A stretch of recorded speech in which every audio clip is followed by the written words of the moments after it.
Evening. The Rotenberg Center of Massachusetts provides education of last resort for teenagers with behavior problems. Almost 100 New York teens are there getting electric shocks when they don't behave.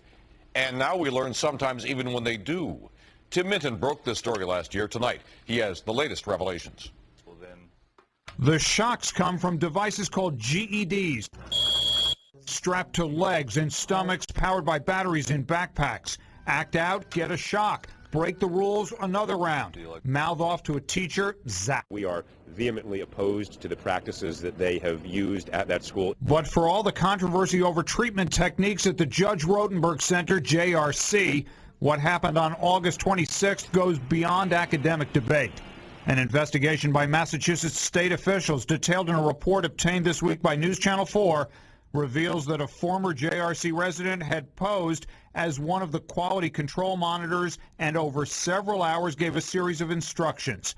The real monitoring staff sits in a room with a bank of security camera feeds. When misbehaving is spotted, a monitor can telephone to a classroom or dormitory and order electric shocks. On that summer night, the report says as a result of the prank call, one resident was awakened and consequently administered 29 GED applications, shocks, and another teenage resident was administered 77 shocks in a 3-hour period.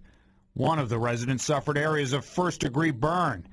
Kenneth Mullins is a Long Island attorney whose Freeport client was removed from JRC after he filed a lawsuit against the center alleging unnecessary shocks. This is child abuse. New York State students make up close to a third of JRC's population.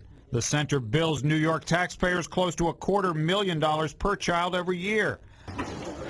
After News Channel 4 first investigated last year, the New York State Board of Regents voted to stop allowing new students to be sent to JRC.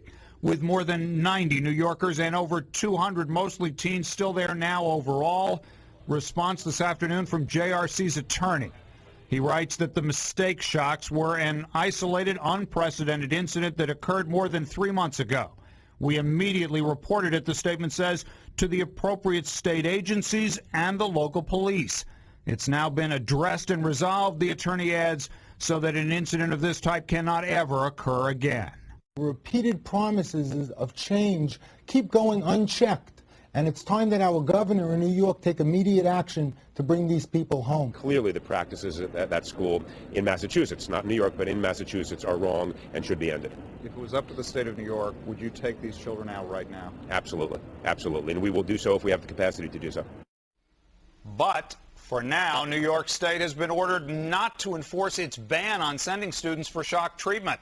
Parents of some JRC students filed a federal lawsuit to keep their children at the center, and that case is still in court. Chuck. So there are people suing the center, and there are people suing to keep their children in the center. Desperate parents who say this is the only thing that can help their children, the shock therapy. And New York City has tried to get some of or all of its 73 students out of that center, but they too have been prevented by judicial hearing officers from making the move because parents, wherever they can, are trying to keep their kids in this place. Okay. Tim, thank you.